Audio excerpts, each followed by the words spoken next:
그때는 교회가 되게 어수선했어요. 뒤숭숭하기도 하고 성도들도 아주 적었고 교회도 이제 완공이 안 된 상태여서 6층에서 예배를 드리고 있었고, 제가 맡았던 부서는 유년부였는데 한 40명 정도 이렇게 모였던 것 같아요. 그때는 모든 게 다 좀 위축되어 있었죠. 건축을 끝내야 된다는 부담감 같은 게 있었어요. 그 시절엔 그랬죠.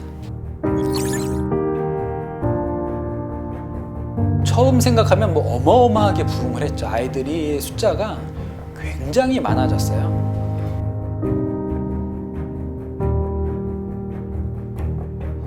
수련회 가고 성경학교 할 때 아이들이 말씀에 반응하고 또 이제 집회가 다 끝나면 신나게 찬양하고 그렇게 그 얼굴이 바뀌고 생각이 바뀌는 것 보는 게 저한테 너무 큰 기쁨이었고, 해마다 하나님께서 이렇게 은혜를 주시지 않는 때가 없었던 것 같아요. 지금 뒤돌아 생각하면 그 10년이 넘는 세월 많은 수련회, 집회, 성경학교들을 하면서 한 번도 하나님이 은혜를 주시지 않은 적이 없다.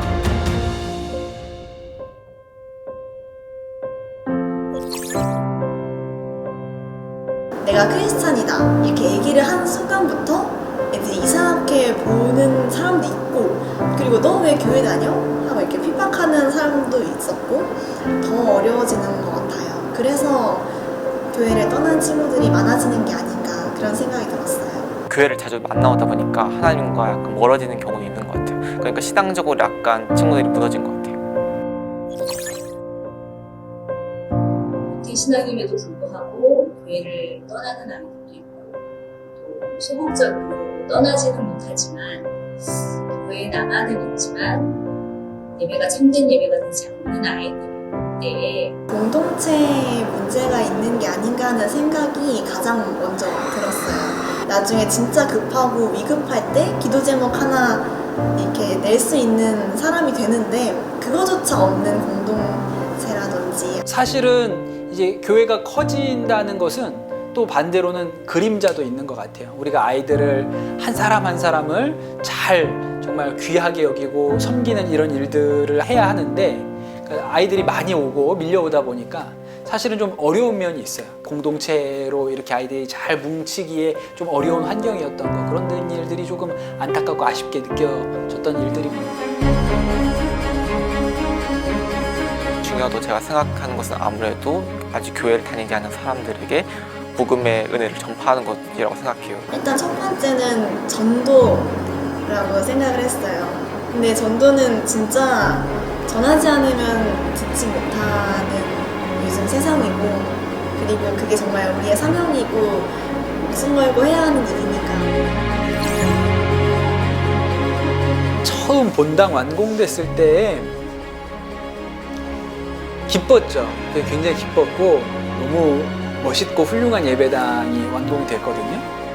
근데 그때 뭐라고 얘기하고 생각했냐면, 이거 어느 세월에 채우지? 이런 걱정이 있었어요. 근데 놀랍게도 그게 채워지더라고요. 그 진짜 하나님 역사였던 것 같고, 그런데 이제 지금부터는 우리가 어떤 은혜를 더 구해야 할까? 그 다음에 이 선한목자교회를 통해서 하나님 하실 일이 어떤 것인가? 지금 이 시점에 하나님이 우리의 기도를 이루어주신 시점에서는 이 일이 어떻게 더 하나님 앞에 영광 돌려드리는 일로 쓰여질 수 있을지는 모두에게 남겨진 숙제인 것 같아요. 건물뿐만 아니라 성도들의 삶을 하나님께서 교회되게 만드셨다고 생각해요. 새로운 도전에 찾아보고 또 그 도전을 저희도 해보고 이러면서 더 열방의 소유가 있는 그런 교회가 되었으면 좋겠다는 마음도 들었어요. 모두의 교회가 되고 열방의 교회가 될 수 있도록 저도 더욱 노력하겠습니다. 이 교회가 단순히 제가 하나님과 더욱 친밀해지는 것뿐만 아니라 다른 사람들도, 제 주변 친구들도 이 교회를 통해서 하나님을 영접하고 하나님의 은혜를 실감하고 하나님의 사랑을 거듭할 수 있도록 그렇게